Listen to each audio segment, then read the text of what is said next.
السلام علیکم۔ SM Islamic Urdu میں آپ کو خوش آمدید۔ فتح خیبر میں حضرت صلی اللہ علیہ وآلہ وسلم کے حصہ مال غنیمت میں ایک گدھا بھی آیا۔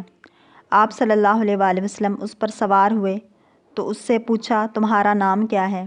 کہنے لگا، یزید بن شہاب۔ آپ صلی اللہ علیہ وآلہ وسلم نے فرمایا، آج سے تمہارا نام جعفور رکھا جاتا ہے۔ آپ صلی اللہ علیہ وآلہ وسلم نے پھر پوچھا، تمہارا مالک کون تھا؟ اس نے کہا، میرے آقا کا نام مرہد تھا جو ایک بدمزاج یہودی تھا۔ جب آپ صلی اللہ علیہ وآلہ وسلم کا نام سنا کرتا تو بہت ناک بوں چڑھاتا۔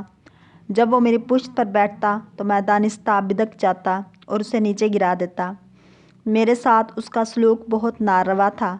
وہ مجھے مارتا اور بھوکا رکھتا۔ حضور علیہ السلام نے پوچھا، تمہاری کیا خواہش ہے؟ کیا تم چاہتے ہو کہ تمہیں جوڑا مہیا کیا جائے؟ کہنے لگا، نہیں یا رسول اللہ صلی اللہ علیہ وآلہ وسلم، میرے آباء و اجداد کہتے تھے کہ ہماری نسل میں 70 گدھوں کو انبیاء کی سواری بننے کا شرف حاصل ہوگا۔ ہماری آخری نسل پر وہ پیغمبر سوار ہوگا جس کا نام محمد رسول اللہ صلی اللہ علیہ وآلہ وسلم ہوگا۔ میں چاہتا ہوں کہ میں وہی آخری بنوں۔ یہ گدھا آپ صلی اللہ علیہ وآلہ وسلم کے پاس زندگی بھر رہا۔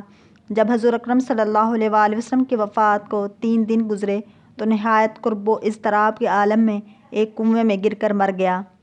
اگر آپ کو ہمارے اسلامک ویڈیوز پسند آئیں تو لائک، شیئر اور سبسکرائب کریں تاکہ ایسی ہی اسلامک ویڈیوز آپ تک پہنچتی رہیں۔